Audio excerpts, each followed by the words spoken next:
아멘. 감사합니다. 구원의 확신 1번 예수님은 어디에 계신가? 고린도 후서 5장 17절 말씀. 그런즉 누구든지 그리스도 안에 있으면 새로운 피조물이라. 이전 것은 지나갔으니 보라 새 것이 되었도다. 아멘. 그런즉 누구든지 그리스도 안에 있으면 새로운 피조물이라. 새로운 피조물은 새로운 존재로, 이게 새로운 창조로 하신 거예요. 여러분은 내가 만일 다시 태어난다면 어떤 모습으로 태어나고 싶으세요?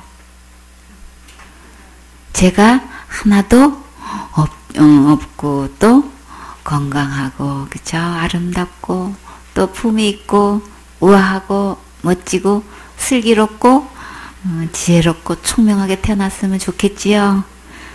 근데 또 주님은 그것뿐만 아니라 나를 더 깨끗하게 하시고 의롭게 하시고 온전케 하시고 또 거룩하게 새롭게 태어나게 하셨어요. 그러면 이전 것은 어떻게 되었을까요? 이전 것은 지나갔으니. 이전 것이 지나가서 속 시원한 게 있다면 어떤 것이 있나요? 제가 지나갔어요. 그래요. 지옥갈 죄의 빛이 완전히 청산되어서 무엇보다도 정말 속 시원하지요. 그래요. 여러분이 혹시 전에 보았던 점이나 사주팔자나 뭐 운세 그런 거 있죠. 이런 것 보고 들은 적 있어요. 그래서 그거 듣고 굉장히 막 심각해가지고 고민해 보신 적 있으세요? 이런 악한 세력에서도 우리는 완전히 벗어나고 지나가게 해주신 거예요. 그래서 이제는 완전히 그런 곳에서도 해방된 거예요. 이전 것은 더 이상 고민하지 마세요. 절대 영향받지 않아요. 그래서 우리는 듣는 대로 영향을 받기 때문에 그게 계속 나를 따라다닌단 말이에요. 그러나 우리가 이렇게 주님께서 새로운 피조물이 되어 있을 때는 그 권세에서도 완전히 해방되기 때문에 이제 고민하지 않아도 돼요. 그래서 우리가 어디에 있기 때문에 보호받을 수 있을까요? 그리스도 안에 있으면 보호받을 수 있어요. 보라 새 것이 되었도다. 새롭게 된 것이 여러분 눈에 보이십니까? 무엇을 보면 새롭게 된 것을 볼 수 있을까요? 기록된 하나님 말씀을 보시면 알 수 있어요. 어떤 것이 새롭게 되었는지 어디 한번 볼까요? 골로새서 3장 10절 말씀. 새 사람을 입었으니 이는 자기를 창조하신 자의 형상을 쫓아 지식에까지 새롭게 하심을 받는 자니라. 아멘. 새 사람을 입었으니. 와, 새 사람을 입는 거예요. 그쵸? 우리 옷을 입는다 이렇게 표현하는데 새 사람을 어떻게 주님 표현하시냐면 입는다 그렇게 표현하셨어요. 새 사람이 되려고 내가 애쓰고 힘쓰는 게 아니고 은혜를 긍휼하심을 입으면 되는 거예요. 그쵸? 누가 입혀주시는 거예요? 예수님께서. 이사야도 이 구원의 옷을 의의 겉옷을 입고 크게 기뻐했지요. 그래서 이사야 61장 10절에 보면 내가 여호와로 인하여 크게 기뻐하며 내 영혼이 나의 하나님으로 인하여 즐거워하리니 이는 그가 구원의 옷으로 내게 입히시며 의의 겉옷으로 내게 더하심이 신랑이 사모를 쓰며 신부가 자기 보물로 단장함 같게 하셨습니다. 이렇게 우리 새 사람을 입었다라고 했는데 이사야는 나는 구원의 옷, 의의 겉옷을 입었다 이렇게 표현했어요. 자, 누구의 모습으로 새 사람을 입었나요? 창조하신 자의 형상을 쫓아 그러셨죠. 그러면 누구를 닮은 거예요? 예수님을 닮은 거죠. 어디에까지 새롭게 하셨나요? 지식에까지 새롭게 하심을 받는 자니라. 하늘의 이야기를 알아들을 수 있는 지극히 높은 이 새로운 경지에까지 이르게 되었어요. 정말 놀랍지요? 그러면 이제부터는 누구의 말씀을 들어야 할까요? 기록된 하나님 말씀을 들어야지요. 그래서 호세아 6장 3절에 그러므로 우리가 여호와를 알자. 힘써 여호와를 알자. 그의 나오심은 새벽빛 같이 일정하니 비와 같이 땅을 적시는 늦은 비와 같이 우리에게 임하시리라. 우리는 이제 하나님의 사람으로 새 사람이 되었기 때문에 우리는 진짜 이제는 땅의 경지가 아니고 하늘의 경지, 하나님의 경지까지 이르렀고 그 지식에까지도 우리가 새롭게 함을 입었기 때문에 우리는 이제는 하나님을 아는 일에 우리 힘써야 되겠죠. 이렇게 해서 주님에 대해서 알아가는 일에 자라가면 참 주님께서 그 세계를 분명히 알고 우리가 하나님에 대해서 소개할 때에 말씀에 대해서 근거를 두고 우리가 내가 깨달아야 되고 그 하나님의 세계관을 볼 때에 다윗은 뭐라고 하셨어요? 뭐라고 고백했어요? 하나님에 대해서 하나님은 광대하시다 그랬잖아요. 그렇죠? 하나님의 세계에 대해서 아는 것만큼 그 광대하심을 내가 깨닫고 누린 만큼 벌써 전달하는 것도 틀리죠. 그 말의 능력도 틀리죠. 내가 얼마만큼 하나님을 알고 있고 얼마만큼 내가 누리고 있는 거에 대해서 내가 전달하는 데는 그에 대한 그 파워는 이루 말할 수가 없단 말이에요. 그렇죠? 그래서 우리는 지식에까지 이렇게 새롭게 함을 입었기 때문에 우리는 그것이 자라가려면 우리는 하나님을 알아가는데 힘써야 되는 거죠. 이렇게 해서 하나님께 예배드리고 또 양육받으면서 예수님을 알아가는 일에 힘쓰면 주님께서 우리의 모든 필요를 맞춤복으로 공급해 주신다고 약속하셨어요. 자기를 창조하신 자의 형상을 쫓아 우리를 새롭게 하셨다고 하셨는데 창조자이신 이 예수님의 모습을 여러분은 보신 적이 있으세요? 한번 만나보고 싶으세요? 어디로 가면 만날 수 있을까요?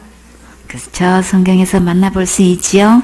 그러면 성경에서 어떤 모습으로 계신지 한번 만나볼까요? 그래요. 계시록 1장 13절에 보면 촛대 사이에 인자 같은 이가 발에 끌리는 옷을 입고 가슴에 금띠를 띄었다 그랬어요. 촛대 사이에 계시록 2장 1절에 보면 교회를 얘기해요. 에베소 교회의 사자에게 편지하기를 오른손에 7뼈를 붙잡고 7금 촛대 사이에 다니시는 이가 가라사대 라고 하시는데 이 촛대 사이는 이 교회 사이를 지금 말씀하시는데 인자 같은 이는 누구신 거예요? 예수님의 의상을 한번 보세요. 여러분은 지금 입은 옷이 막 끌리는 옷 입었어요? 아니죠. 그쵸? 근데 주님은 지금 발에 끌리는 옷을 입고 계시대요. 가슴에는 금띠를 이렇게 띄고 계시대요. 한번 상상해 보세요. 여기 화가가 있으면 참 그냥 옆에서 착착착 그려나가면 우리 상상할 수 있을 텐데 그래서 이렇게 이제 이런 모습인데 계시록 1장 14절에 보면 그 머리와 털의 희기가 흰 양털 같고 그래요. 여러분의 머리 털은 무슨 색깔이에요? 금은 색깔이죠. 그쵸? 근데 예수님은 흰 양털 같대요. 여러분의 눈동자는 어떤 눈빛이에요? 호수 같은 눈동자예요. 그쵸? 아주 이 눈동자가 클수록 굉장히 시원하게 보이죠. 그쵸? 근데 주님의 눈동자는 어떤 모습으로 보이나요?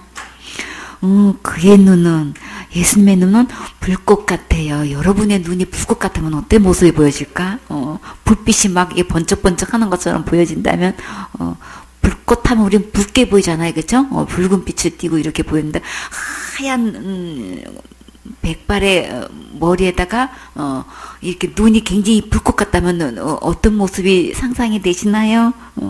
그리고요 그의 발은 풀무에 단련한 빛난 주석 같고 주석은 붉은색을 띠죠. 그쵸? 그리고 또 그의 음성은 많은 물소리와 같대요. 근데 그의 오른손에 7별이 있고 이 7별은 누구를 상징할까요? 목사님을 상징하는 거예요. 그쵸? 누구의 손에 있어요? 예수님의 오른손에 7별이 있고 그 입에는 그 입에서 좌우에 날쌘 금이 나온대요. 입에서 양쪽으로 날쌘 금이 나오면 어떻게 되는 걸까? 그쵸. 그 얼굴은 해가 힘있게 비치는 것 같더라. 막 눈에서 불꽃 같고 얼굴에는 막 해같이 빛나는 빛이 비치고 입에서는 좌우에 날쌘 금이 나오고 손에는 7뼈를 붙잡고 계시고 진짜 어마어마한 모습인 거죠, 그죠? 우리 평소에 잘 생각해 볼 수 없는 모습인 거예요, 그죠? 다니엘서 12장 3절에 보면 누가 이렇게 빛난다고 그랬어요? 지혜 있는 자는 궁창의 빛과 같이 빛날 것이요 많은 사람을 옳은대로 돌아오게 한 자는 별과 같이 영원토록 비치리라.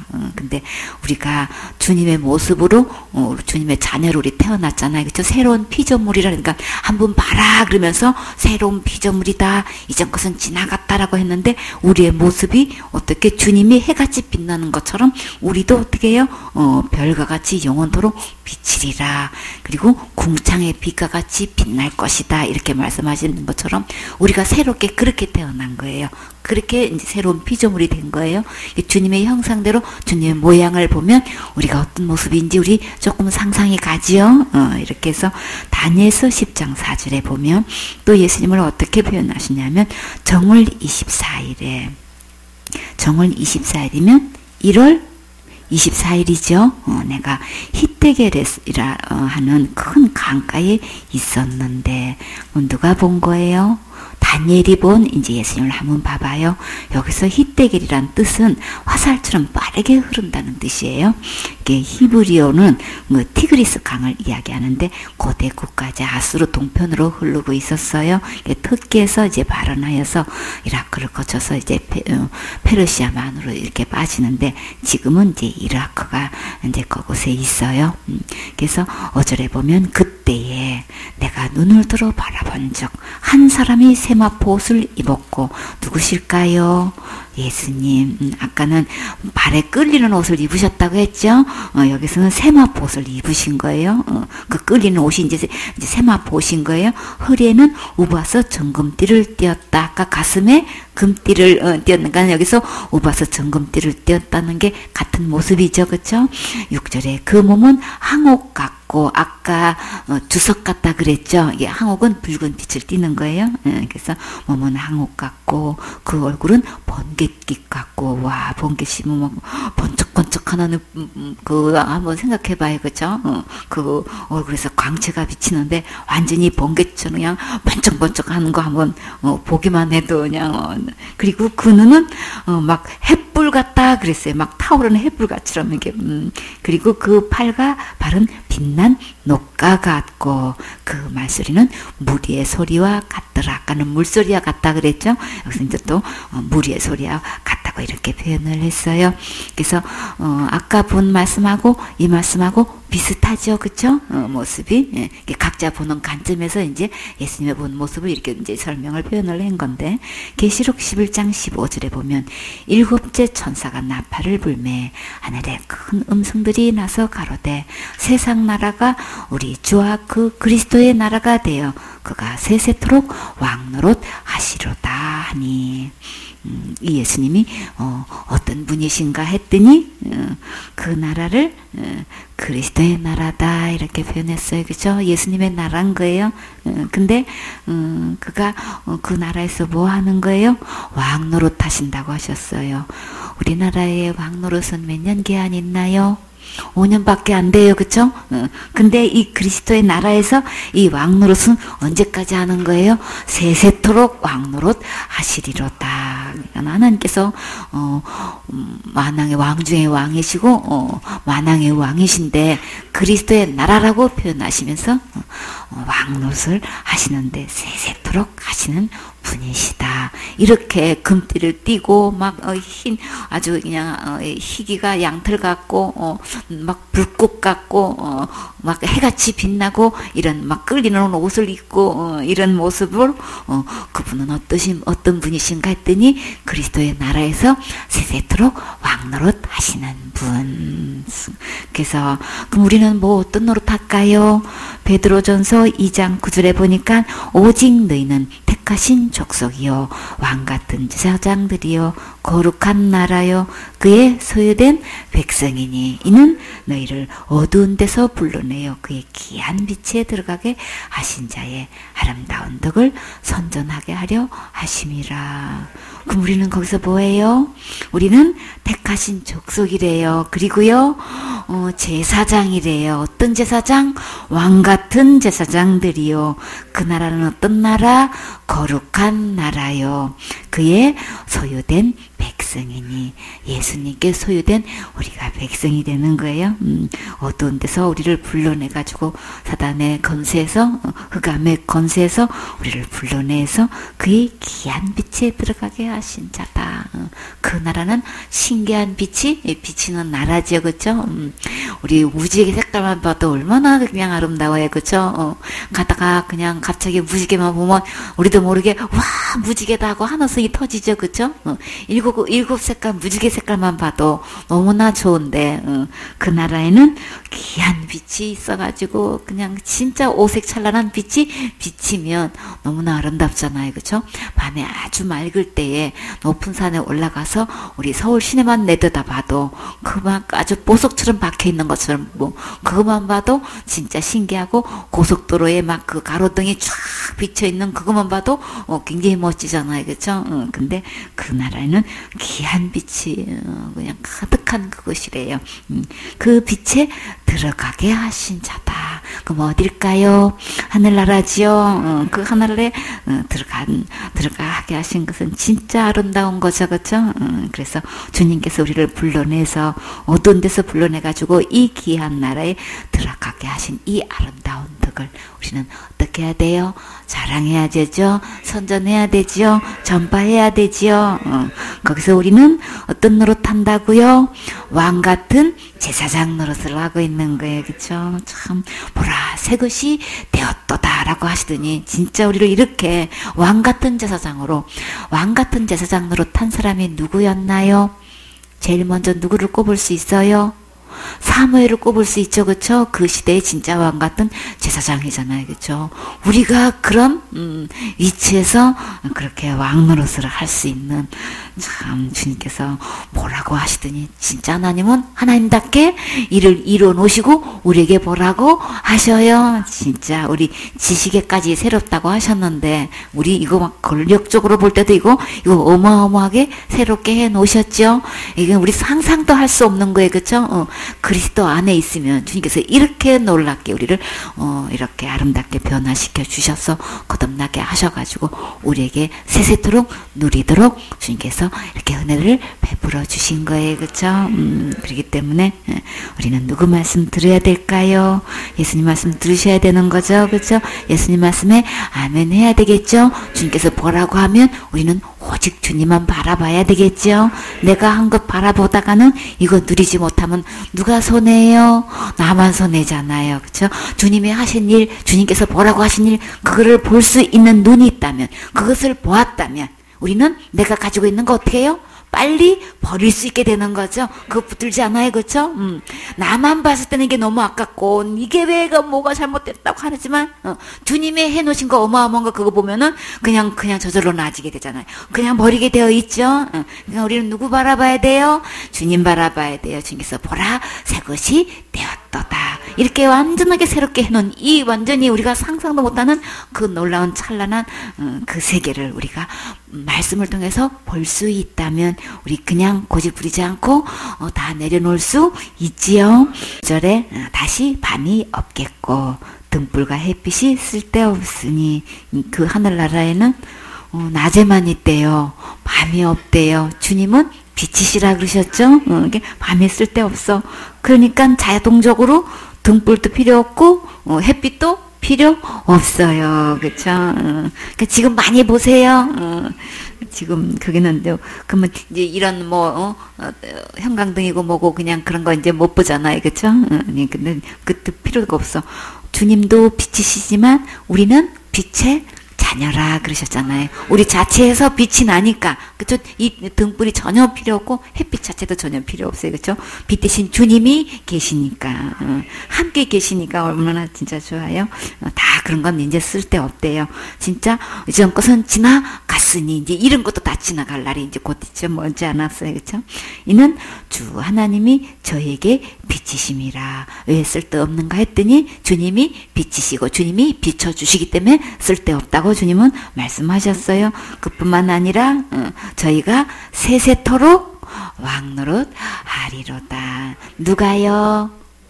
우리가 그쵸? 우리가 세세토록 왕노릇 한다는 거 이렇게 주님이 새롭게 해 주셨어요. 그쵸? 지식에까지도 참 이 세계를 이렇게 안다는 거는 진짜 세상 사람들은 이거 몰라요. 그쵸? 지식에까지 새롭게 하신 거 맞지요? 하늘나라 세계에 대해서 이 정도로 우리가 애기들이 안다는 거는 보통 실력이 아닌 거예요. 그쵸?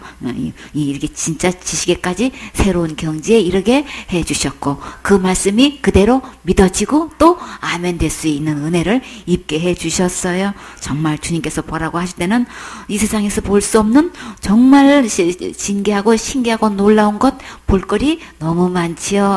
어디서 흉내낼 수 없는 거란 말이에요. 그죠? 그래서 어떤 사람들이 이렇게 극심한 가뭄이고 또 이렇게 한파가 오고 또 여러 가지 기상이변이 오고 이런 것들을 피하기 위해서 지하로 깊이 파가지고 거기에서 모든 것을 해결할 수 있는 것을 엄청난 돈을 투자해가지고 이제 막 하여튼 그 별천지 세계를 지금 짓고 있는 거를 이렇게 잠깐 인터넷을 통해서 우리가 가끔 접할 수 있죠. 그래가지고 어떤 지변이 일어나도 끄떡 없이 다 막 견딜 수 있다 막 이제 이렇게 하는데 근데요. 하나님께서 지진 한 번만 일으키면 과연 그 지진에 그 견딜 수 있을까요? 그쵸? 주님이 한 번 꽝 하는 날에는 다 꽝으로 돌아가요. 그쵸? 하나님께서 그것도 진짜 어느 누구도 할 수 없는 총동원 과학을 동원해가지고 진짜 그런 세계가 있나 할 정도로 놀랍지만 그러나 하나님께서 주시는 새롭게 해 놓으셔서 우리에게 보라고 하시는 이 세계는 이거는 주님은 영원하다는 이게 들어갔잖아요. 그들의 수명이 얼마나 되겠냐고. 그쵸? 아무리 그렇게 견고하게 자기만의 어떤 견고한 성을 지어놔도 자기의 생명 주님이 오늘 데려가시면 영원할 수가 없고 그쵸? 거기서 정말 그런 재앙이 내려가지고 그 재앙을 피해서 거기서 산다 한들 그게 얼마나 보존되겠냐고요. 사람의 계산과 하나님의 계산은 이거는 비교가 안 되지요. 근데 우리 주님은 참 감사하게도 그 권력도 그 모든 약속도 언제까지 되는 거예요? 영원토록 된다는 게 이게 진짜 빅뉴스지요. 이렇게 해서 주님께서 밤도 없고 참 등불도 햇빛도 쓸데없는 그곳에서 세세토록 주님이 빛을 비춰주시고 우리도 그곳에서 해처럼 빛나가지고 그곳에서 참 세세토록 함께 왕노릇 할 수 있다는 거는 이거는 영원한 보장이잖아요. 그렇죠? 이거는 영원한 약속이잖아요. 그 주님께서 우리를 새롭게 해 놓으시고 새로운 피조물로 만드셔서 이렇게까지 모든 권력과 권세와 부와 기를 우리에게 다 한꺼번에 이렇게 다 새롭게 해 주셔서 우리에게 주셨단 말이에요. 그쵸? 이 약속은 어디에 있을 때에 예수님이 어디에 계신가요? 내 마음에 계셔요. 예수님이 내 안에 계실 때에 이 모든 약속이 나의 것이 되는 거예요. 그러니까 우리는 누구 바라봐야 돼요?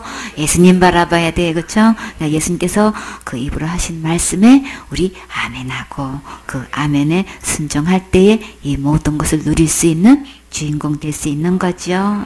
이렇게 해서 예수님께서 이렇게까지 해주셨는데 정말 감사하지요. 갈라디아 2장 20절 말씀. 내가 그리스도와 함께 십자가에 못 박혔나니 그런즉 이제는 내가 산 것이 아니요 오직 내 안에 그리스도께서 사신 것이라. 이제 내가 육체 가운데 사는 것은 나를 사랑하사 나를 위하여 자기 몸을 버리신 하나님의 아들을 믿는 믿음 안에서 사는 것이라. 아멘. 내가 그리스도와 함께 십자가에 못 박혔나니. 여러분이 못 박히면 어떻게 되나요? 죽어요. 그래요. 죽지요. 예수님께서 십자가에 못 박혔다는 것은 죽으셨다는 말씀이에요. 예수님께서 왜 죽으셨을까요? 내 죄를 대신해서 죽으셨지요. 그래서 고린도후서 5장 14절에 그리스도의 사랑이 우리를 강건하시는 도다. 우리가 생각건대 한 사람이 모든 사람을 대신하여 죽었은즉 모든 사람이 죽은 것이라. 그래서 주님의 사랑이 아주 강건적으로 이렇게 막 강요해가지고 억지로 꺼내가지고 이렇게 우리를 사랑하셨대요. 그래서 주님은 나를 대신해서 곧 누구를 대신해서 모든 사람을 대신해가지고 죽으셨다 그러셨어요. 그러면 예수님이 모든 사람을 위해서 죽으셨다는 것은 또 어떤 의미가 있어요? 모든 사람이 같이 죽은 거예요. 그죠? 그래서 주님께서 이렇게 십자가에 그리스도와 함께 십자가에 못 박혔다 그러면 예수님도 죽으셨고 곧 누구도 죽으셨어요. 나도 죽었어요. 그죠? 그래서 예수님이 대신 모든 사람을 위해서 죽으셨다는 것은 모든 사람도 함께 죽은 거다.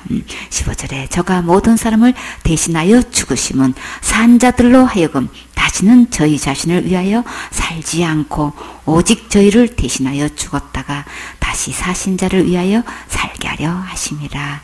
이제는 내 생각 내 방법 내 계획대로가 아니고 오직 아버지 뜻대로 오직 예수님 뜻대로 살게 하려고 이렇게 함께 대신 죽어주셨다는 거예요. 그렇기 때문에 내 생각 버려야 되겠죠. 내 고집도 버려야 되겠죠. 내 주장도 버리셔야 되겠죠. 내가 잡고 있는 이 모든 의도 다 내려놓으셔야 되겠죠. 그것을 붙들고 있는 한 예수님과 함께 죽은 거 아닌 거예요. 예수님이 대신 죽으셨을 때는 나를 대신 죽으신 건데, 그쵸? 대신 죽으셨을 때는 이 무엇 때문에 죽으신 거예요?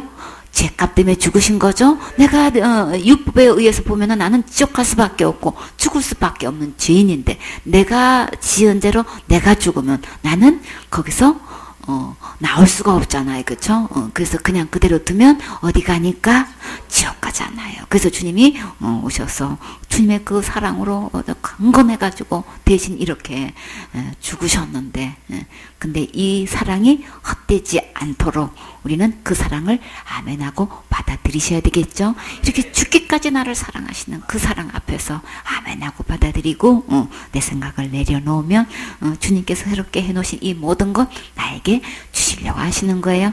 내가 아무리 잘한들 하나님께서 해놓으신 것, 예수님과 해놓으신 것 비교할 수 없지요. 그러니까 내가 가진 거 아무리 붙잡아도 이 세상에 살고 있을 뿐이에요. 그쵸?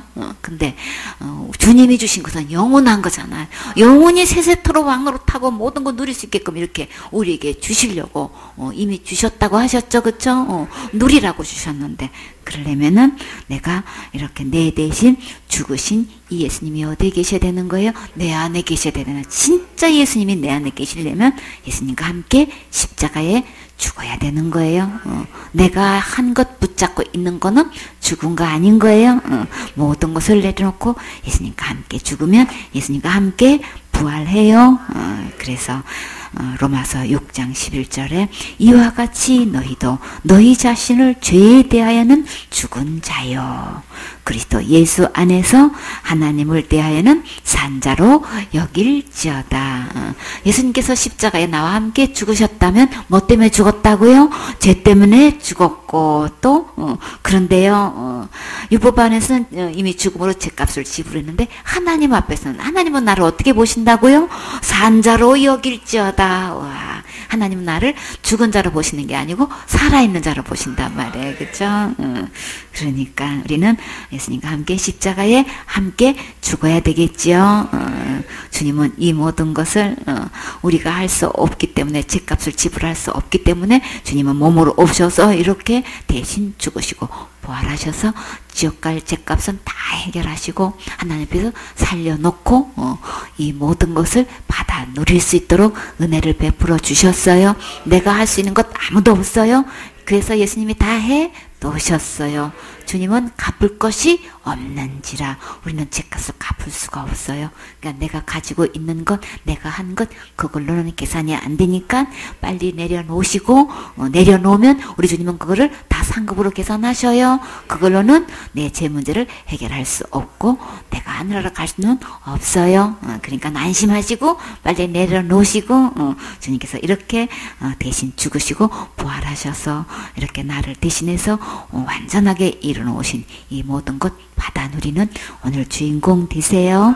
로마서 8장 1절 말씀. 그러므로 이제 그리스도 예수 안에 있는 자에게는 결코 정죄함이 없나니 이는 그리스도 예수 안에 있는 생명의 성령의 법이 죄와 사망의 법에서 너를 해방하였음이라. 아멘. 정죄라는 것은 죄가 있는 것으로 단정하는 거예요. 어떤 죄를 말할까요? 지옥 가는 죄지요. 율법으로 볼 때는 우리는 모두 죄가 있고 지옥 갈 수밖에 없어요. 그런데 예수님은 우리에게 어떤 약속을 해주셨나요? 어떤 경우에도 절대로 정죄함이 없다고 약속하셨어요. 어디에 있을 때 이 약속이 나에게 해당될까요? 그쵸? 이제는 바로 이때를 말해요. 내가 어디에 있으면, 그리스도 안에 있으면 결코 정죄함이 없어요. 그죠? 나는 지금 율법 아래 있는지 예수님 안에 있는지 이 차이가 천국과 지옥 차이예요. 말씀을 보면 내가 무슨 죄를 지어서 지옥 가는 게 아니고 예수님 안에 있지 않아서 지옥 가지요. 그래서 예수님 안에 있으면 어떤 것이 있기에 결코 정죄함이 없을까요? 2절에 이는 그리스도 예수 안에 있는 생명의 성령의 법이 죄와 사망의 법에서 너를 해방하였습니다. 율법 아래 있으면 어떤 결과가 오게 되나요? 죄로 인해 사망에 이르게 되어서 지옥 갈 수밖에 없지요.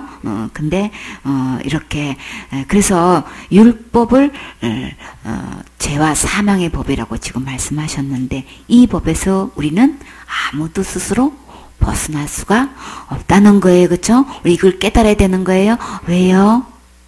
홀이라도 갚지 않고는 옥에서 나올 수가 없으니까. 그래서 우리에게는 절대적으로 누가 필요한가요? 그쵸? 이 죄와 사망의 법에서 구원할 자가 반드시 필요해요. 그래서 법은 법으로 이긴다고 하지요. 그래서 이 법을 이길 수 있는 법이 이 세상에 있을까요? 없어요. 그러나 천국에는 있어요. 어떤 법이 있나요? 나를 무조건 살릴 수 있는 법이 있어요. 그 법을 생명의 성령의 법이라고 말해요. 이 법이 나에게 적용되려면 어떻게 해야 되나요? 내가 힘쓰고 애쓰고 부르짖어 기도하고 금식하고 철야하고 막 충성봉사 헌신하면 되나요? 아니요. 내가 날마다 지은 죄를 날마다 철저히 기도해야 될까요? 아니에요. 오직 우리의 답은 어디 있나요? 예수님 안에 있지요. 예수님 안에 있을 때 하늘나라 법으로 죄와 사망의 법에서 보호받을 수 있어요. 예수님 안에 있으면 죄와 사망의 법에서 완전히 해방되는 거예요. 예수님이 어디에 계십니까?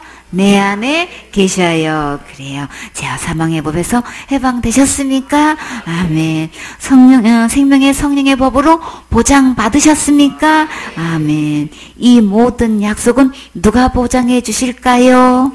히브리서 7장 22절에 이와 같이 예수는 더 좋은 언약의 보증이 되셨느니라. 아멘. 이와 같이는 이렇게 해서 어떻게 하셨을까요? 예수님께서 맹세로 영원히 제사장이 되시고 우리에게 보증이 되어 주신 거예요. 그래서 이와 같이란 말은 이 말씀을 전제로 해서 우리에게 보증이 되어 주셨는데 어떤 보증을 해 주셨을까요? 나를 절대 지옥 가지 않고 틀림없이 어디 갈 수 있도록 나를 천국 갈 수 있도록 책임지시고 보장해 줄 수 있는 분이 있다면 정말 좋겠지요. 여러분은 그런 분이 계신가요? 그러면 이 세상에서 가장 행복한 주인공이세요. 그분이 곧 누구신가요? 오직 예수님. 예수님보다 더 좋은 보증은 없어요. 그래요. 그런데 너무나 많은 사람들은 무엇으로 보증 삼고 있나요? 자기가 행한 것으로 보증 삼고 장담하고 있지만 그것은 절대로 천국 가고 지옥 가는 일에 책임지고 증명해 줄 수 없어요. 내 생각 내 말대로 되는 게 아니라 기록된 예수님 말씀대로 되는 거예요. 그래서 오직 우리의 영원한 보증은 예수님이세요. 이 말씀이 아멘 되시나요? 믿어지세요? 내 것이 되셨나요? 그러면 여러분은 이 세상에서 가장 큰 권세와 가장 최고로 높은 백을 가지고 있는 거예요. 그래요. 히브리서 8장 6절 말씀. 그러나 이제 그가 더 아름다운 직분을 얻으셨으니 이는 더 좋은 약속으로서 세우신 더 좋은 언약의 중보시라. 아멘. 여기서 그가 누구신가요? 예수님. 아름다운 직분을 얻으셨으니 어떤 직분인데 더 아름답다고 하실까요? 여기서 아름다운 직분은 더 뛰어난 직분, 더욱 훌륭한 직무, 더 위대한 제사장의 직무, 하늘의 대제사장의 직분이라고 하셨어요. 여러 가지 성경에서 그렇게 표현하고 계셔요. 그러면 어떤 직분인 거예요? 제사장 직분인 거예요. 영원한 제사장이에요. 그렇죠? 대제사장이시죠? 이 대제사장의 아름다운 직분을 얻으셨는데 이는 더 좋은 약속으로 왜 이렇게 영원한 대제사장이 되셨단 말이에요. 이것을 더 아름다운 직분으로 이렇게 표현을 하셨는데 무슨 일을 하시려고요? 더 좋은 약속으로 세우신 어떤 일을 하시려고? 더 좋은 언약의 중보시라. 구약의 율법에 의한 대제사장보다 더 중요한 임무를 담당하고 계신 거예요. 구약에서 율법대로 한 약속은 죄를 범했을 때에 속건제를 드리면 어떤 약속이 있었나요? 죄를 자복하고 흠없는 양으로 속건제를 드리면 제사장이 속죄한즉 그 죄만 용서함을 받았지요. 근데 그러나 예수님이 몸으로 속건제물을 드리는 제사는 모든 죄가 얼마만큼 용서받나요? 영원히 용서함을 얻기 때문에 진짜 훨씬 더 좋은 약속이지요. 진짜 아름다운 더 아름다운 직분 맞지요. 그래서 예수님은 그 어떤 것보다 더 좋은 약속으로 세우신 더 좋은 언약의 중보자세요. 중보자는 이게 두 사람 사이에 일이 잘 성사되도록 이렇게 주선하는 사람을 말해요. 근데 예수님은 나를 위해 어떤 일을 성사되도록 주선하셨나요? 확실히 천국 갈 수 있도록 주선하셨어요. 그렇죠? 아멘 되시나요? 이 약속이 믿어지세요? 그럼 우리는 이 세상에서 가장 행복한 주인공이에요. 계시록 3장 14절 말씀. 라오디게아 교회의 사자에게 편지하기를 아멘이시오 충성되고 참된 증인이시오 하나님의 창조의 근본이신 이가 가라사대. 아멘. 예수님만 나의 구원의 참된 증인이 될 수 있어요. 내가 행한 그 어떤 것으로도 그것이 구원의 증거는 될 수 없는 거예요. 이것을 착각하는 사람이 너무나 많지요. 내가 이렇게 신앙생활 열심히 했는데 내가 이런 내가 천국 못 가고 누가 간단 말이야. 천국 못 가요. 이렇게 생각하는 사람은 누가 지금 증인인가요? 자기가 증인이지요. 그렇죠? 천국 갈 수 있는 오직 우리의 참된 증인은 지옥 갈 모든 죄를 영원히 해결하신 누구만 되는 거예요? 예수님만 되는 거예요. 라오디게아 교회에서 지금 이 시대의 교회를 말하는데 이 시대가 요청하는 사역자는 오직 예수님의 분부하신 말씀대로 증거하는 참된 증인을 찾으셔요.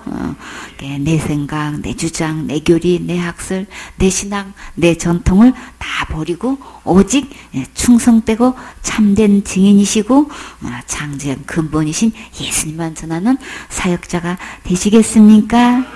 그래요. 착하고 충성된 종이 되어 크게 칭찬받고 더 큰 일을 맡아서 명성을 얻는 멋진 사역자가 되세요. 시편 31편 1절 말씀. 여호와여 내가 주께 피하오니 나로 영원히 부끄럽게 마시고 주의 의로 나를 건지소서. 내게 귀를 기울여 속히 건지시고 내게 견고한 바위와 구원하는 보장이 되소서.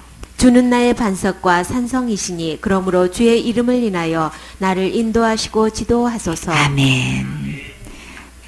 여호와여 내가 주께 피하오니 나로 영원히 부끄럽게 마시고 주의 의로 나를 건지셔서. 우리가 피할 수 있는 피난처는 누구신가요? 예수님. 우리가 답은 알고 있는데 막상 일이 닥치면 누구를 찾게 되나요? 사람을 찾죠, 그쵸? 그러나 내가 잘했든 못했든 관계없이 죄를 많이 지었든 큰 죄를 지었든 날마다 짓는 이게 자범죄를 이게 날마다 철저히 회개하든 못하든 예수님께만 피하기만 하면 주님은 어떤 약속을 해주셨나요? 나를 부끄럽지 않게 해주신대요. 언제까지요? 영원히.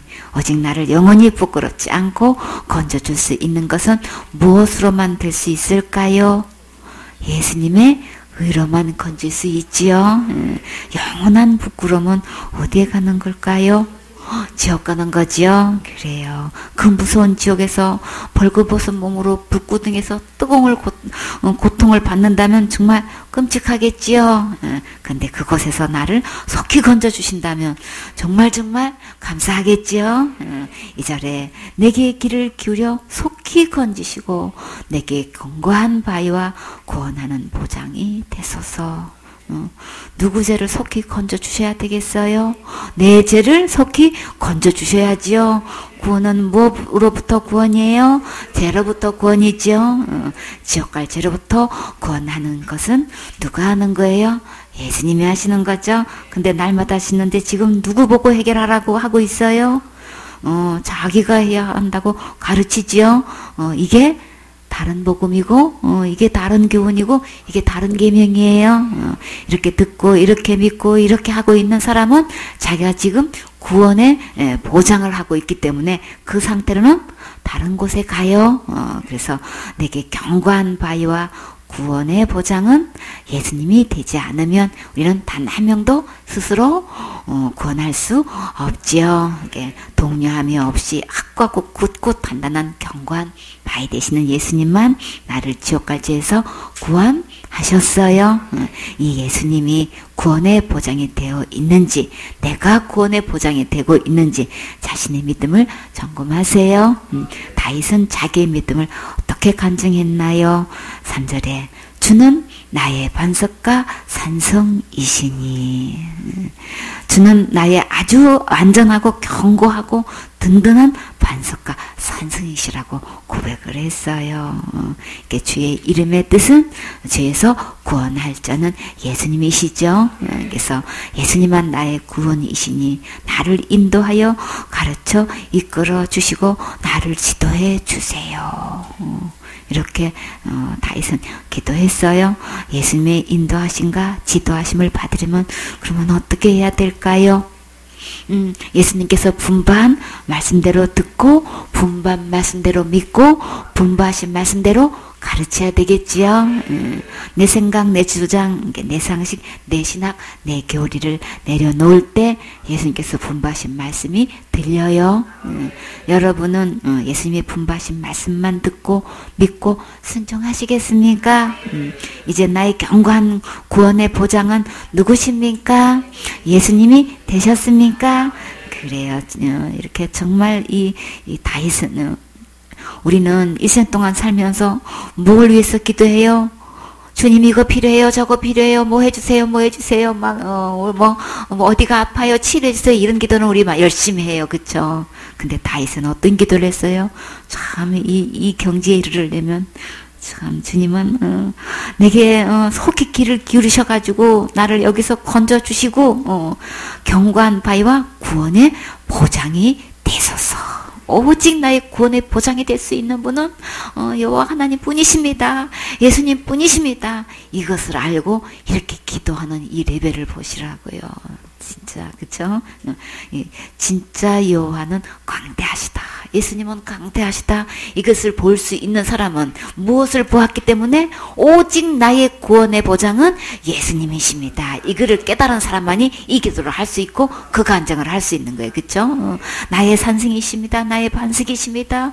나의 구원의 뿌리십니다. 이렇게 그냥 굳굳절절 여호와 하나님 곧 예수님이 나의 이렇게 보장이십니다. 할 수 있는 분은 진짜 예수님을 깨달은 분만 이렇게 고백할 수 있는 거예요.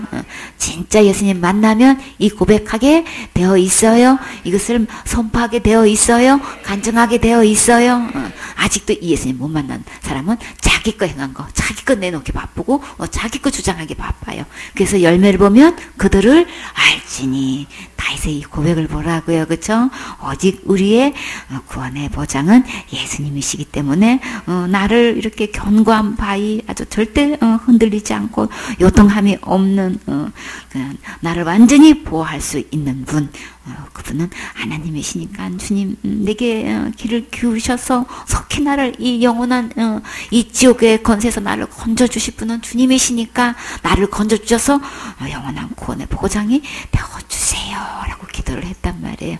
진짜 나 자신을 보고 주님을 바로 알면 다윗처럼 이런 기도 할 수 있어요. 그쵸? 주님 나 구원 못 받았어요. 나 구원해 주세요.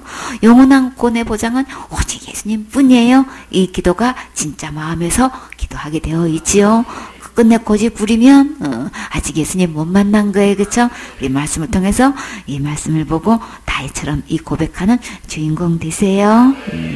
그래요. 디모데전서 2장 5절 말씀. 하나님은 한 분이시요 또 하나님과 사람 사이의 중보도 한 분이시니 곧 사람이신 그리스도 예수라. 아멘. 중보는 두 사람 사이에 일이 성사되도록 주선하는 사람이라고 했지요. 하나님과 나 사이에 죄로 원수가 되어 있는데 예수님께서 화목제물이 되셔서 죄값을 죽음으로 지불하시고 나를 하나님 앞으로 인도하셨지요. 그래서 우리의 중보자는 오직 예수님 뿐이세요. 하나님과 나 사이에 중보자는 하나님이시지 내가 중보자가 아니에요. 그래서 근데 너무나 많은 사람들이 자기가 중보자 노릇하고 있지요. 이렇게 자기가 무엇을 하고 안 하고에 따라 천국 가고 지옥 가는 것은 이게 자기가 중보자 노릇하고 있는 거예요. 이제 더 이상 속지 마세요. 분별하세요. 분리하세요. 구별하세요. 이렇게 하지 않으면 어떻게 될까요? 잠언 21장 28절 말씀. 거짓 증인은 패망하려니와 확실한 증인의 말은 힘이 있느니라. 아멘. 거짓 증인의 말로가 결국 어떻게 될까요? 패망하지요. 완전히 멸망해요. 성경에서 거짓 증인은 누굴까요? 무슨 말로 거짓말을 했을까요? 마태복음 7장 15절에 보면 누구였어요? 거짓 선지자들을 삼가라. 양의 옷을 입고 너에게 나오나. 속에는 누구래요? 목사님이 아니고 뭐래요? 노략질하는 일이래요. 어떻게 교회 지도자를 향해서 주님 어떻게 일이라고 말씀하실 수 있어요? 그 입으로 나오는 말이 뭐기 때문에? 거짓말하기 때문에. 뭘 가지고 거짓말해요? 복음을 놓고 거짓말하잖아요. 그쵸? 어떻게 내가 날마다 지는지를 내가 해결해야 되냐고요. 내가 해결할 수 없어서 예수님이 오셨지요. 처음부터 끝까지 거짓말로 거짓말이 한단 말이에요. 그래서 주님은 일이라고 했어요. 양의 생명을 약탈하잖아요. 그쵸? 이렇게 해가지고 노략질한다고요. 때를 지어가지고 완전히 사냥을 한단 말이에요. 그렇기 때문에 이게 한두 명이 그런 게 아닌 거예요. 교회 지도자의 위치에 있으면서 목사 직분을 가지고 있으면서 이렇게 완전히 주님께서는 그 양떼를 보내신 이유는 지옥 갈 영혼을 천국 가게 하려고 교인을 보내주신 거죠. 근데 하나같이 전부 다 그냥 이걸 갖다가 양떼를 갖다가 다 노략질하는 이리가 돼가지고 다 잡아먹는 거예요. 하나같이 다 어떻게 지옥 보내고 있는 거예요. 자기도 천국 문을 닫고 들어가지도 않고 배나 지옥 자식을 만들고 있기 때문에 주님은 완전히 노략질하는 일이다 지금 이렇게 이야기. 그냥 세상 사람들이 그냥 물질을 속여가지고 사기를 치고 뭐 자기 재산으로 빼돌리고 그런 것을 말씀하시지 않고 주님은 지금 선지자를 지금 이야기하시고 계시다. 이게 가장 시급한 문제란 말이에요. 우리가 이 세상에서 물질이 있다가도 없고 없다가도 있고 그쵸? 그거 없어서 죽지 않고 그거 있다고 뭐 그냥 뭐 천년만년 살 수 있는 것도 아니잖아요. 그쵸? 이 세상에 소금은 이 세상에 있는 걸로 끝나요. 우리는 다 그래도 아무리 가지고 있든 없든 우리는 살 만큼 살아요. 그쵸? 근데 진짜 속임수는 뭐냐고요? 진짜 거짓말은 뭐냐고요? 천국과 지옥 가는 문제를 속이고 있기 때문에 주님이 이걸 가장 크게 다루고 계시는 거예요. 그래서 주님은 거짓 증인은 반드시 패망한다. 어떻게 패망하느냐? 어디 가는 거예요? 지옥 가는 거란 말이에요. 그렇기 때문에 나 자신에게 이거 절대 거짓말에 속아 넘어가면 안 되죠. 특별히 이 교회 지도자가 이 거짓에 넘어가가지고 이 거짓 증거를 평생 동안 설교한다는 거 거짓 증거만 하고 있네. 그래가지고 패망해가지고 지옥 가면 무슨 소용이 있겠냐고요. 목회하냐고 그렇게 힘든데 그렇게 고생하시는데 그렇게 하고도 지옥 가면 주님은 한마디로 그냥 거짓 증이다 너는 패망한다 이렇게 결론을 내리시는데 더 이상 이제는 더 이상 속아 넘어가면 안 되겠죠. 더 이상 고집 부려도 안 되겠죠. 우리 주님은 왜 이 말씀을 하시는 거예요? 더 이상 거짓말에 속아 넘어가지 말으라고. 그게 이제 결국 그 거짓의 종이 되지 말라고 주님 말씀하시는 거죠. 이 거짓은 어디로부터 왔을까요? 요한복음 8장 44절에 너희는 너희 아비 마귀에게서 났으니. 하나님의 자녀가 있는가 하면 마귀 자녀가 있어요. 그래서 마귀에서 태어났기 때문에 평생 동안 뭐 하고 있어요? 거짓말하고 있는 거예요. 거짓의 증거만 하고 있는 거예요. 그리고 또 전혀 못 깨닫고 있는 거예요. 하나님을 아버지라고 부르고 있는데 정작 아비는 마귀라는 거예요. 하나님과 우리의 보는 관점이 이렇게 틀린 거예요. 계속해서 평생 동안 설교한 것이 거짓 증거이고 그저 하나님 아버지가 그냥 마귀가 아버지 노릇하고 있고 하나님 노릇하고 있고 지금 이렇게 아비 노릇하고 있단 말이에요. 그래서 너희 아비의 욕심을 저희도 행하고자 하느니라. 목회하는 게 아니고 이 사단의 이 아비의 욕심. 아비가 무슨 욕심을 부렸나요? 하나님 되려고 했잖아요. 그래가지고 너희도 행하고자 하느냐? 평생 동안 신앙생활 하는 게 아니고 자기가 하나님 노릇한 거예요. 자기가 제 문제 해결할 수 있다고 하고 자기가 뭐 힘써 충성봉사 헌신하고 부르짖어 기도하고 뭐 이렇게 하면은 제가 해결된다고 생각하는 거는 지금 다 뭘로 계산하셔요? 자기가 지금 하나님 노릇하고 있는 거예요. 자기가 지금 구세주 노릇하고 있는 거예요. 그래서 아비의 욕심을 너희도 행하고자 한다. 하나님 앞에서는 우리 속일 수 없지요. 아무리 우리 막 우겨대도 하나님 못 이겨요. 그쵸? 나 너 도무지 몰라. 너는 거짓 증거야. 너는 애비의 그냥 욕심을 따라서 넌 지금 하고 있어. 이러면 끝나는 거란 말이에요. 그쵸? 하나님 말씀이 법이잖아요. 그러니까 사람끼리는 이길 수 있어도 하나님은 이길 수 없지요. 그러니까 빨리 우리는 어떻게 해야 돼요? 항복해야 되는 거예요. 그쵸? 그러면 살 길이 있어요. 저는 처음부터 살인자예요. 처음부터 우리를 죽여놨잖아요. 뭘 먹여서? 선악과 따먹어는 에덴 동산의 법은 어떤 거 먹으면 죽어요? 선악을 알게 하는 나무를 먹을 때 죽는다 그랬어요. 다른 거는 죽는다 말 안 했어요. 어떤 실수가 있든 어떤 잘못을 했든 어떤 죄를 지었든 간에 선악을 알게 하는 나무를 먹었을 때만 죽는다고 말씀하셨기 때문에 그 전에 어떻게 됐든 상관없어요. 그 기준이 뭐예요? 선악을 알게 하는 나무 먹으면 너 죽어 그러셨잖아요. 그렇죠? 그렇기 때문에 요거 먹게 해가지고 너 하나님 준 눈이 밝아져서 그 못 따먹게 한 거야. 그러니까 뭐가 되려고 따먹었어요? 하나님 되려고 따먹었잖아요. 그러니까 처음부터 여기 살인자인 거예요. 누가요? 너희 아비가 지금 그렇기 때문에 속아 넘어가면 안 되죠. 그 속에는 뭐가 없어요? 진리가 그 속에 없으므로 진리에 서지 못하고 거짓을 말할 때마다 제 것으로 말하나니 이는 저가 거짓말장이요 거짓의 아비가 되었음이니라.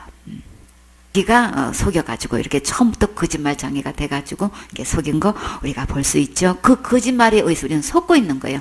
내가 진짜 하나님을 아버지로 지금 모시고 있는 게 아니고 속아가지고 이 마귀를 아비로 섬기고 있단 말이에요. 그걸 속아가지고 그 입에서 나오는 무슨 말을 주장하고 있는지 무슨 말을 믿고 있는지를 알려면 그 입으로 나오는 말을 보면 알 수 있는 거예요. 믿음을 보면 알 수 있는 거예요. 아, 나는 내가 하나님을 섬기고 있는 게 아니고 마귀를 아비고 섬기고 있었네. 이게 스스로가 분리가 되어지면, 구분할 수 있다면, 그러면 이거 살 수 있는 소망이 있는 거예요.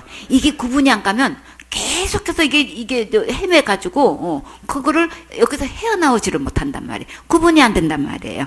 그러나 우리는 구분할 수 있는 것은 말씀으로 보면, 우리 그 말씀에 아멘하면 살 수 있어요. 그래서 시편 5편 6절에 보면, 거짓말하는 자를 멸하시리이다. 아까 패망한다 그랬죠? 주님은 변명이 멸하시리이다라고 하셨어요. 여호와께서는 피 흘리기를 즐기고 속이는 자를 싫어하시나이다. 그뿐만 아니라 거짓말자는 반드시 멸하신다고 분명히 말씀하셨어요. 우리 천국 가고 지옥 가는 이 문제를 교회에서 지도자가 이렇게 거짓말하면 안 되잖아요. 너무나 많은 목사가 거짓말해가지고 그 많은 교인들 다 지옥 보내고 있다고 생각하면은 진짜 그냥 이게 얼마나 안타까우냐고요. 그러나 어떤 직분을 막론하고 거짓말하는 자는 주님은 멸하신다고 분명히 말씀하셨어요.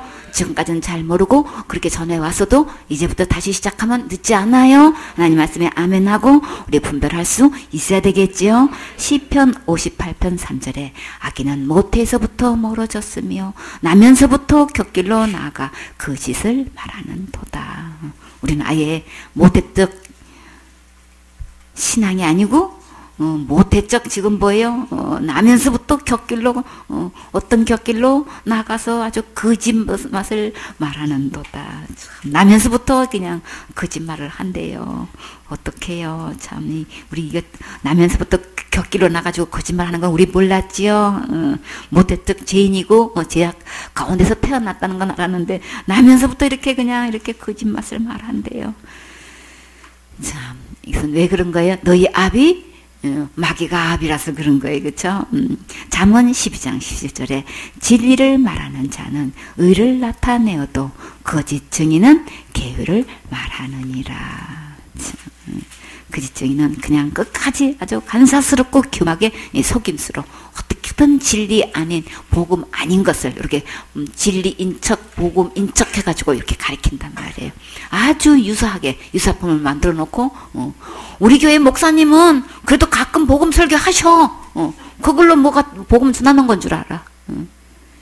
그거 아니고 그러니까 고대 유사품을 우리 구분해 놓을 수 있어야 되는 거예요. 복음은 얘기해 놓고 저 사람은 지옥 가는 거야. 그러니까 저 사람은 안 돼. 저 사람은 안 되지요. 근데 저 사람은 안 되는 건 맞는데 근데 왜 지옥 가는 걸로 이야기하느냐고. 요게 계율인 거예요.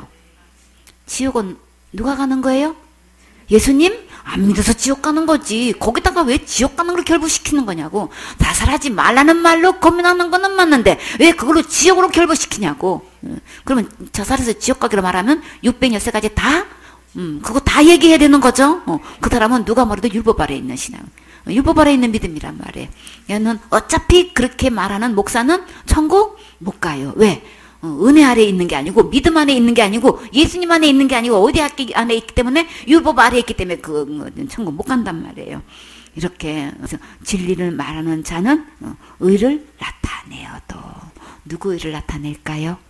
예수님의 의를 나타내. 우리는 율법의 한 의가 나타나서 우리는 그 의로 가는 거예요. 그렇죠? 그 의로 그 하나님의 의로 천국 가는 건데 하나님 나라는 의로운 나라, 거룩한 나라라서 죄가 있으면 못 들어가지요. 그래서 우리 의로는 갈 수가 없기 때문에 사람끼리 비춰봤을 때 서로 내가 의가 있고 없고 자랑할 수 있고 주장할 수 있지만 그 의 갖고는 문제는 천국 들어갈 수 없다는 게 문제인 거죠. 그래서 우리는 누구 의로 천국 가냐 말이에요.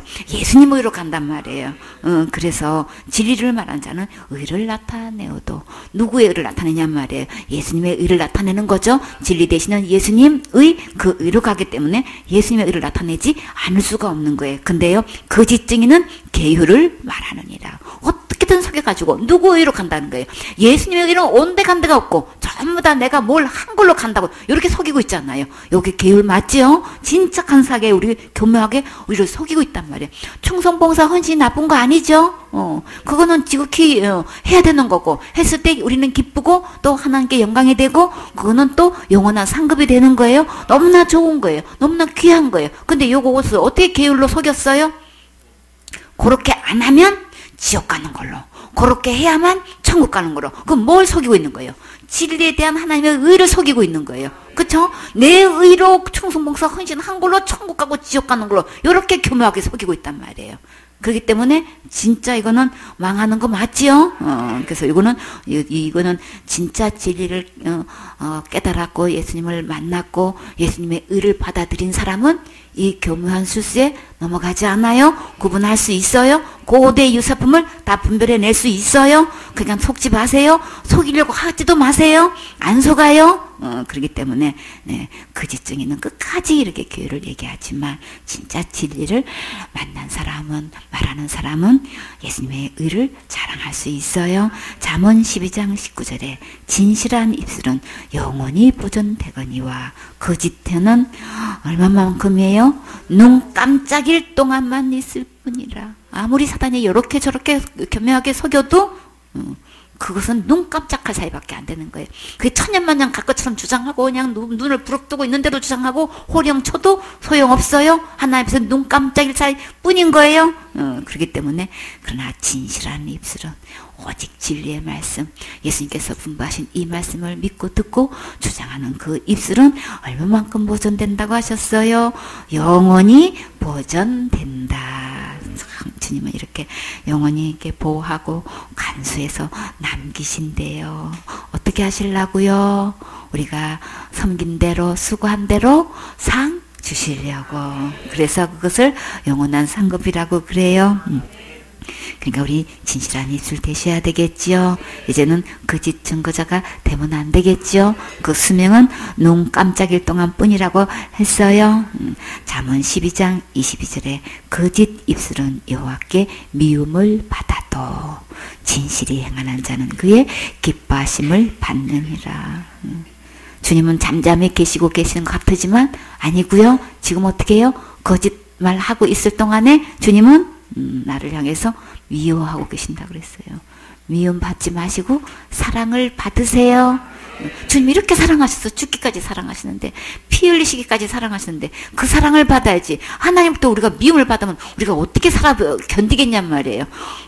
그거는 안 되겠죠. 그렇죠? 계산상으로 이거는 뻔한 건데 우리는 미련해가지고 속아가지고 우리는 자꾸만 이거 고집 부린단 말이에요. 그러니까 이제 사랑받는 주인공 되세요. 이제 미움은 사단이 다 받고 우리는 사랑받아야죠. 그렇죠? 그래서 진실히 행해서 하나님의 기쁨이 되셔야 되겠지요. 그래서 주님이 다 해놓으신 거 이거 받아서 누리면 그리고 증거하면 주님을 기쁘게 해드리고 나도 기쁘고 그리고 상급도 받고 그치요. 잠언 19장 5절에 거짓 증인은 벌을 면치 못할 것이요 거짓말을 내는 자도 피치 못하리라. 아까는 미워하신다고 했는데 지금은요 벌을 면치 못한대요. 패망한다고 하셨고 벌을 내리신다고 하셨는데 그는 절대 거짓 증인은 그냥 넘어가지 않는다는 거예요. 벌을 면치 못하니까 거짓말 하면 이제 안 되겠지요. 거짓말을 내는 자도 피치 못하리라. 절대 안전치 못해요. 피할 수 없어요. 그러니까 하나님 앞에서는 다 드러나기 때문에 이 길 가면 안 되겠지요. 잠언 19장 9절에 거짓 증언은 벌을 면치 못할 것이요 거짓말을 내는 자는 망할 것이니라. 앞에 말씀은 똑같으죠. 왜 이렇게 똑같을까요? 중요하니까. 너무나 많은 사람들이 거짓 증인으로 타고 있으니까 거짓말에 속아 넘어가고 있으니까 너무나 거짓말을 속이고 있으니까 주님은 거듭거듭 말씀하셔요. 그런 자는 절대 피할 수도 없고 그런 자는 반드시 망하니까 주님은 거짓말을 하지 말라고 계속 말씀하셔요. 이 말씀을 왜 들려주실까요? 주님은 기회를 주시는 거예요. 그러면 이 기회를 잡으세요. 마태복음 24장 24절에 거짓 그리스도들과 거짓 선지자들이 일어나 큰 표적과 기사를 보여 할 수만 있으면 택하신 자들도 미혹하게 하리라. 그러니까는 교회에서 이렇게 지도다 직분을 가지고 그리스도다 선지자다 이렇게 하면서 큰 표적과 기사를 이렇게 행한다는 거예요. 그렇게 가지고 진짜 하나님의 종인 것처럼 이렇게 속이고 있단 말이에요.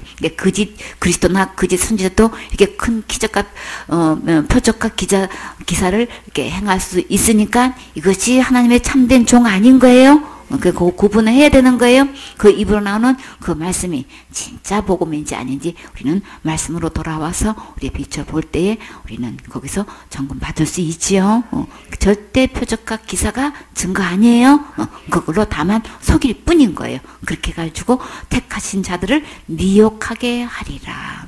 미혹하려고 그러는 것이지 이것이 절대 기준이 아니니까. 근데 너무나 많은 사람들이 큰 기적과 이게 표적이 이렇게 일어나면은 우르르 몰려가지요. 대단한 종이 아주 그냥 큰 종이 그냥 나타났다고 하면서 그냥 여기저기 목회자들이 더 우르르 찾아다니고 몰려다닌단 말이에요. 그렇게 해가지고 나도 그 기적 좀 행해보고 나도 좀 그런 기사를 좀 우리 교회에서 행해가지고 교인도 좀 어떻게 좀 많이 좀 끌어모을 수 있을까. 끌어모아가지고 그 다음에 뭐 하면 돼요? 복음 전해서 천국 가게 하면 괜찮아요. 전부 다 교인 수만 늘리는 것 뿐이야. 그냥 목회라는 게 교인 수 늘리는 거야. 한 명도 지옥 가려고 천국 가게 하는 일에 이게 목표가 아닌 거예요. 이게 문제인 거예요. 그래서 목회한다는 게 전부 다 지금 뭐예요? 거짓 목회를 하고 있는 거예요. 그러니까 하나님이 얼마나 안타까워. 그러니까 그래서 표적과 기사가 기준이 아니고 그 입으로 나오는 그 말씀이 진짜 주님께서 말씀하신 대로 가르치는지 증가하는지 우리 그거 구분해야 되겠죠. 고린도후서 13장 13절에 저런 사람들은 거짓 사도요 게으르의 역군이니 자기를 그리스도의 사도로 가장하는 자들이니라. 이렇게 거짓 그리스도, 거짓 선지자, 거짓 사도, 게으르의 역군이란 건 아주 중요한 역할을 맡고 있는 영향력을 미칠 만한 위치에 있는 사람들을 이야기하는 거예요. 그리고 그리스도의 사도로 가장하는다. 지금 다 뭐예요? 이 명칭을 이 직분을 다 사칭하고 있는 거예요. 사단은 다 이렇게 가지고 혼동시켜 놓고 있는 거예요.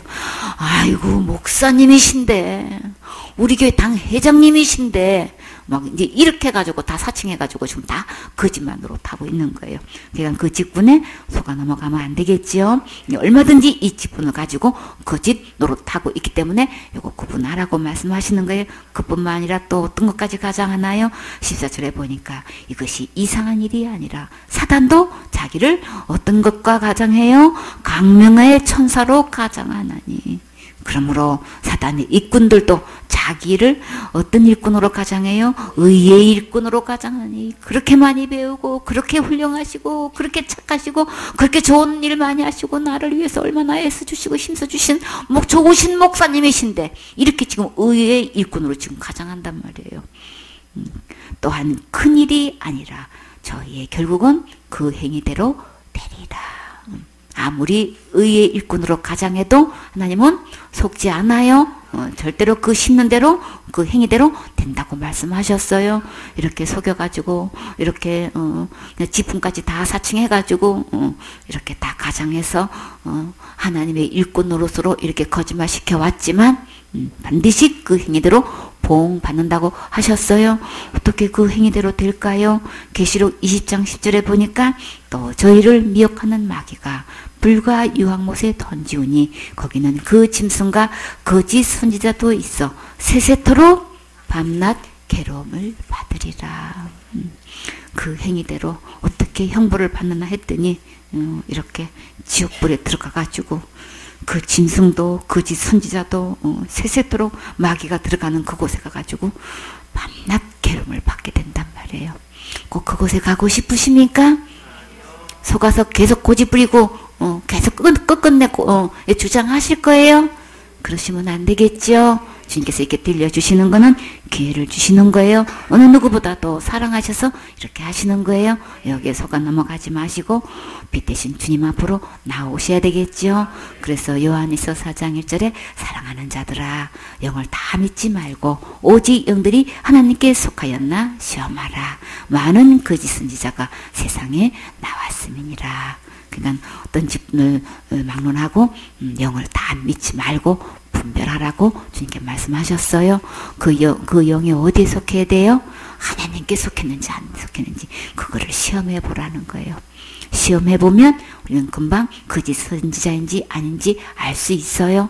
제일 쉬운 방법, 그들의 열매로 그들을 알주니. 열매 보면 사과 열매인지 사과나무인지 또 갓나무인지 배나무인지 우리 금방 알아요. 그런 것처럼 그렇게 쉽게 구분할 수 있는 것.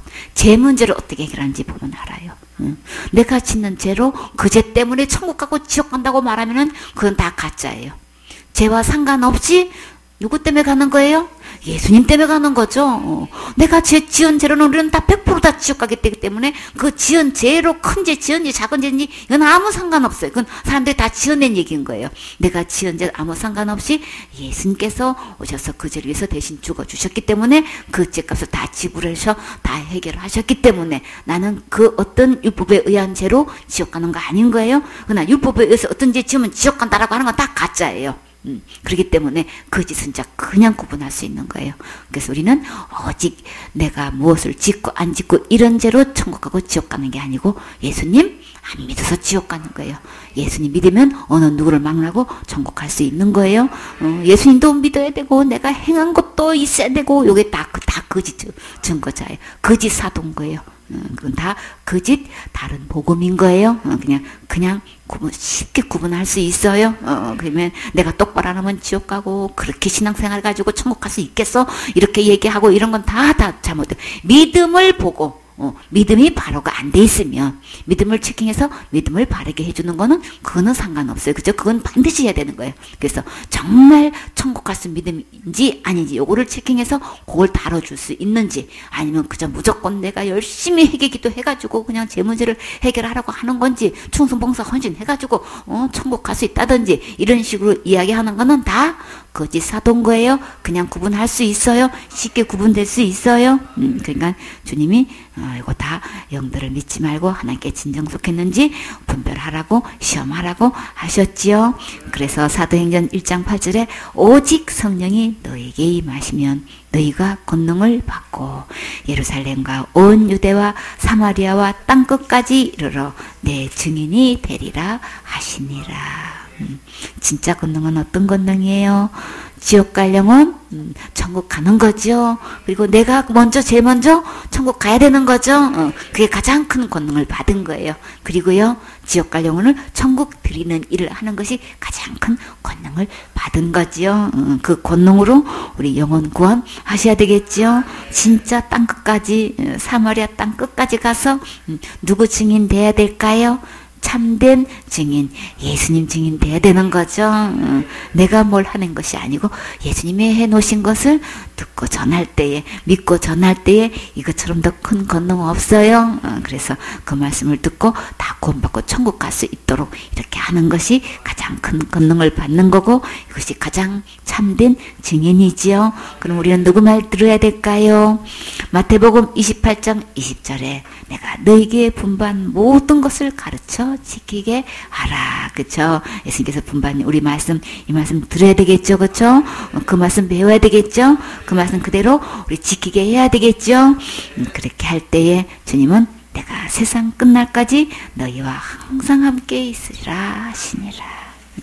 이렇게 참된 증인이 돼서 예수님 증거하다 보면 적지 않은 핍박이 오게 되어 있어요. 엄청난 대가를 지불하게 되어 있어요.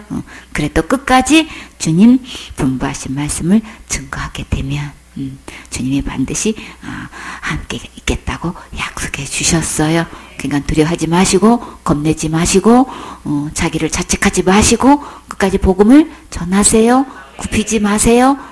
거기서 지고 들어가면 나도 죽고 상대도 죽고 다 죽는 거예요. 그 다음부터 그 입에서 복음이 나가지 않기 때문에 구원받을 영혼 없어져요. 촛대가 옮겨져요. 그러니까 그 기회를 잃어버리지 마세요. 이렇게 해서 그저 끝까지 주님이 나 데려가실 그날까지 주님이 오실 그날까지 우리는 주님께서 분부한 모든 것을 가르쳐 지키는 그런 사역자가 되셔야 되겠지요. 그래서 예수님께서 내 죄를 위해 십자가에서 죽으시고 부활하셔서 지옥 갈 내 모든 죄를 영원히 해결해 놓으신 이 예수님만 전하는 확실한 증인이 되시겠습니까? 아멘. 확실한 증인의 말은 힘이 있어요. 권능이 있어요. 이 세상에서 가장 큰 권능은 지옥 갈 영혼이 천국으로 인도하는 거예요. 그러니까 오직 주님께서 오시는 그날까지 오직 이 십자가 자랑, 예수님 자랑해서 우리 다 같이 천국 가셔야 되겠지요. 아멘.